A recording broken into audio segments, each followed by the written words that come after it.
പശ്ചിമബംഗാളിലുണ്ടായ train അപകടത്തിന്റെ വാർത്തയിലേക്കാണ് Sibi Joseph ചേരുന്നുണ്ട് ഡൽഹിയിൽ നിന്നും. സിബി, ഏറ്റവും ഒടുവിൽ ലഭിക്കുന്ന വിവരം എന്താണ്? 5 പേർ മരിച്ചു എന്നാണ് ലഭ്യമാകുന്ന വിവരം. ഇതിൽ ലോക്കോ പൈലറ്റും അടങ്ങിയിട്ടുണ്ട് എന്ന് സ്ഥിരീകരിക്കാത്ത വിവരങ്ങൾ കൂടി പുറത്തു വരുന്നു. റെയിൽവേ മന്ത്രാലയം ഇക്കാര്യത്തിൽ എന്തെങ്കിലും തരത്തിലുള്ള സ്ഥിരീകരണം നടത്തിയിട്ടുണ്ടോ? ഏതൊക്കെ തരത്തിലുള്ള രക്ഷാപ്രവർത്തനങ്ങളാണ് ഇപ്പോൾ സംഭവസ്ഥലത്ത് പുരോഗമിക്കുന്നത്? വിനീഷ, ഇന്നിപ്പോൾ രാവിലെ 9:30 ഈ ഒരു അപകടം ഉണ്ടായത്. ബംഗാളിലെ ജയ്പാൽ ഗുഡിയിലാണ് ഈ ഒരു ട്രെയിൻ അപകടം ഉണ്ടായത്. അവിടെ കാഞ്ചൻഗംഗ എക്സ്പ്രസിന് പിന്നിലേക്ക് ഒരു ഗുഡ്സ് ട്രെയിൻ വന്ന് ഇടിക്കുകയായിരുന്നു. ആ അപകടത്തിൽ ഇപ്പോൾ 5 പേർ മരിച്ചു എന്നുള്ള വിവരങ്ങളാണ് ലഭിക്കുന്നത്. ഇതിൽ ലോക്കോ പൈലറ്റും ഉൾപ്പെടുന്നതായും സ്ഥിരീകരിക്കാത്ത റിപ്പോർട്ടുണ്ട്. എന്തായാലും 5 പേർ മരിച്ചതായി അവിടെ ASP അടക്കമല്ലാതിനെയും സ്ഥിരീകരിച്ചിട്ടുണ്ട്. 25 പേർക്ക് പരിക്കേറ്റിട്ടുണ്ട്. രക്ഷാപ്രവർത്തനം ഇപ്പോഴും പുരോഗമിക്കുകയാണ്. എന്തായാലും അവിടുത്തെ സ്ഥിതിഗതികൾ വളരെ ഗുരുതരമാണെന്നും ഇപ്പോൾ അദ്ദേഹം വ്യക്തമാക്കുകയും ചെയ്യുന്നുണ്ട്. ഇതിൽ ഈ ത്രിപുരയിലെ അഗർത്തലയിൽ നിന്നും ബംഗാളിലെ സെൽഡയിലേക്ക് സർവീസ് നടത്തുന്ന 13-174 കാഞ്ചൻഗംഗ എക്സ്പ്രസിലേക്കാണ് ഈ ഒരു ഗുഡ്സ് ട്രെയിൻ വന്ന് ഇടിച്ചത്.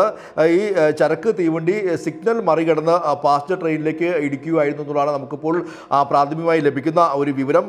ന്യൂ ജയ്പാൽ ഗുഡി സ്റ്റേഷനിൽ നിന്നും യാത്ര ആരംഭിച്ച എക്സ്പ്രസ് സിലിഗുരിക്ക് സമീപമുള്ള രംഗബാണി സ്റ്റേഷനടുത്ത് വെച്ചാണ് ഈ ഒരു അപകടത്തിൽപ്പെട്ടത്. എന്തായാലും ഇടിയുടെ ആഘാതത്തിൽ ഈ പാസഞ്ചർ ട്രെയിനിൻ്റെ 3 ബോഗികൾ ഇപ്പോൾ പാളം തെറ്റിയിട്ടുണ്ട്.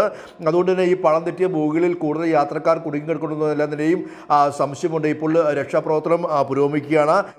ദുരന്ത നിവാരണ സേനയും പോലീസെല്ലാം തന്നെയും അവിടെ എത്തി രക്ഷാപ്രവർത്തനം പുരോഗമിച്ചുകൊണ്ടിരിക്കുകയാണ്. ഇപ്പോൾ ആദ്യം മണിക്കൂറുകളെല്ലാം തന്നെയും മരണവിവരങ്ങൾ പുറത്തു വന്നിരുന്നില്ല. പക്ഷേ പിന്നീട് രക്ഷാപ്രവർത്തനം പുരോഗമിച്ചപ്പോഴാണ് 5 യാത്രക്കാർ മരിച്ചതായുള്ള വിവരം ലഭിക്കുന്നത്. കൂടുതൽ പേർക്ക് പരിക്കേറ്റിട്ടുണ്ട്. 25 അധികം പേർക്ക് പരിക്കേറ്റതായി ഇപ്പോൾ റിപ്പോർട്ടുകൾ ലഭിക്കുന്നു. അതേസമയം തന്നെ ഇതിൽ മുഖ്യമന്ത്രി മമതാ ബാനർജി അടക്കമെല്ലാം തന്നെയും പ്രതികരണമായി മുന്നോട്ട് വന്നിട്ടുണ്ട്. വളരെ ഞെട്ടിക്കുന്ന ഒരു അപകടമാണെന്നും കൂടുതൽ പരിക്കേറ്റവരെല്ലാം തന്നെയും ആശുപത്രിയിലേക്ക് മാറ്റിയതായിട്ടെല്ലാം തന്നെയും സംസ്ഥാനത്തെ മുഖ്യമന്ത്രി മമതാ ബാനർജി ഇപ്പോൾ ട്വീറ്റ് ചെയ്തിട്ടുണ്ട്. അതുകൂടാതെ കേന്ദ്ര റെയിൽവേ മന്ത്രി അശ്വിനി വൈഷ്ണവും ഇപ്പോൾ ഈ കാര്യത്തിലൊരു പ്രതികരണം നടത്തിയിട്ടുണ്ട്. അതായത് ഇതിലെന്തായാലും ഈ ഒരു അപകടം നിർഭാഗ്യകരമാണെന്നാണ് ഇപ്പോൾ കേന്ദ്ര റെയിൽവേ മന്ത്രി പ്രതികരിച്ചിട്ടുള്ളത്. അതുകൂടാതെ റെയിൽവേയും NDRFും SDRFും സംഘങ്ങളെല്ലാം തന്നെയും ഏകോപനത്തോടെ പ്രവർത്തിക്കുന്നുണ്ട്. റെയിൽവേയുടെ മുതിർന്ന ഉദ്യോഗസ്ഥർ സംഭവ സ്ഥലത്ത് എത്തിയതായിട്ടെല്ലാം തന്നെയും ഇപ്പോൾ ഈ കേന്ദ്ര റെയിൽവേ മന്ത്രി അശ്വിനി വൈഷ്ണവ് ഇപ്പോൾ പ്രതികരിച്ചിട്ടുണ്ട്. എന്തായാലും ബംഗാളിലെ ഏറ്റവും ഒരു പ്രധാനപ്പെട്ട വിനോദസഞ്ചാര കേന്ദ്രമാണ് ഈ ഡാർജിലിംഗ് എന്ന് പറയുന്നത്. ആ ഡാർജിലിംഗിൽ വന്ന വിനോദസഞ്ചാരികളാണ് കൂടുതലും അപകടത്തിൽപ്പെട്ടിട്ടുള്ളതാണ് ഇപ്പോൾ ലഭിക്കുന്ന വിവരം. എന്തായാലും ഇപ്പോൾ മരണസംഖ്യ ഉയരുമോ എന്ന കാര്യത്തിലെല്ലാം തന്നെ സംശയമുണ്ട്. കാരണം 3 ബോഗികളാണ്, യാത്രാ ബോഗികൾ 3 ഇത്തരത്തിൽ പാളം തെറ്റിയ അവസ്ഥയാണുള്ളത്. ഈ ഗുഡ്സ് ട്രെയിനിൻ്റെ ബോഗി ഇതിന് മുകളിലേക്ക് കയറി നിൽക്കുന്ന ഒരു സ്ഥിതിയാണ് നമുക്കിപ്പോൾ ഈ ദൃശ്യങ്ങളിൽ നിന്ന് മനസ്സിലാക്കാൻ കഴിയുന്നത്. അതുകൊണ്ട് തന്നെ സ്വാഭാവികമായും ഈ അപകടം വളരെ വ്യാപ്തിയുള്ള അപകടം തന്നെയാണ്.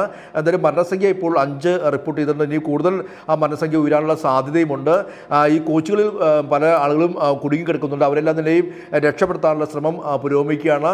എങ്കിൽ ആ ഒരു സമയത്ത് മാത്രമേ ഇനിയിപ്പോൾ നമുക്ക് വരും മണിക്കൂറുകൾ മാത്രമേ കൃത്യമായി കൂടുതൽ പേർ ഈ ഒരു അപകടത്തിൽ ഉൾപ്പെട്ടിട്ടുണ്ടോ, കൂടുതൽ മരണങ്ങളുണ്ടോ, കൂടുതൽ പരിക്കുകളുണ്ടോ എന്നെല്ലാം തന്നെയും നമുക്ക് വിവരങ്ങൾ ലഭ്യമാകൂ.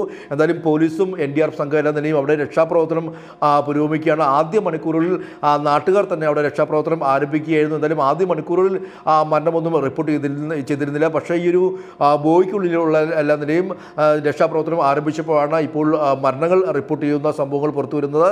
എന്തായാലും ലോക്കോ പൈലറ്റ് ഉൾപ്പെടെ മരിച്ചിട്ടുണ്ട് എന്നുള്ള സ്ഥിരീകരിക്കാത്ത വിവരവും നമുക്ക് അവിടെ നിന്നും ലഭ്യമാകുന്നുണ്ട്. എന്തായാലും ഈ ഒരു വളരെ നിർഭാഗ്യകരമായ സംഭവമാണ് രാവിലെ 9:30 ഉണ്ടായത്. സ്വാഭാവികമായി അതൊരു സാങ്കേതിക പിഴവായി മാത്രമാണ് ഇപ്പോൾ പ്രാഥമികമായി നമുക്ക് ലഭിക്കുന്ന വിവരം. കാരണം ഒരേ പാതയിൽ പോകുന്ന ഒരു ട്രെയിനിന് മുകളിലേക്ക് ഗുഡ്സ് ട്രെയിൻ വന്നിരിക്കുമ്പോൾ സ്വാഭാവികമായും അത് സിഗ്നൽ സംവിധാനത്തിലെ പിഴവാകാൻ തന്നെയാണ് സാധ്യത. എന്തായാലും ഇതിലെല്ലാം നിലയും ഇനിയിപ്പോൾ റെയിൽവേ അടക്കമെല്ലാം നിലയും അന്വേഷണം പ്രഖ്യാപിച്ചേക്കും. നിലവിൽ റെയിൽവേ മന്ത്രി അശ്വിനി വൈഷ്ണവ് അന്വേഷണം സംബന്ധിച്ച് തന്നെയും അദ്ദേഹം വ്യക്തമാക്കിയിട്ടില്ല.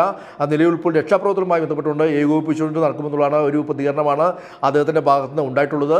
എന്തായാലും ഒരു വലിയ അപകടം തന്നെയാണ് ഇന്നിപ്പോൾ കൊൽക്കത്തയിൽ ഉണ്ടായിരിക്കുന്നത്. ഇപ്പോഴും രക്ഷാപ്രവർത്തനം പുരോഗമിച്ചുകൊണ്ടിരിക്കുകയാണ്. വിനീഷ, സിബി, ഇന്ത്യ കണ്ട ഏറ്റവും വലിയ ഒരു ട്രെയിൻ ദുരന്തമായിരുന്നു കഴിഞ്ഞ വർഷം ഇതേ ജൂണിൽ ഒഡീഷയിൽ നടന്ന ബാലസോർ ട്രെയിൻ അപകടം. അന്ന് 295 പേരുടെ ജീവനാണ് നഷ്ടപ്പെട്ടത്. 1000-ലധികം പേർക്ക് പരുക്കേൽക്കുകയും ചെയ്തിരുന്നു. കൃത്യം 1 വർഷം കഴിഞ്ഞ് ഇതേ ജൂണിൽ വീണ്ടും ഒരു ട്രെയിൻ അപകടം നമ്മളുടെ മുൻപിലെത്തുന്നു.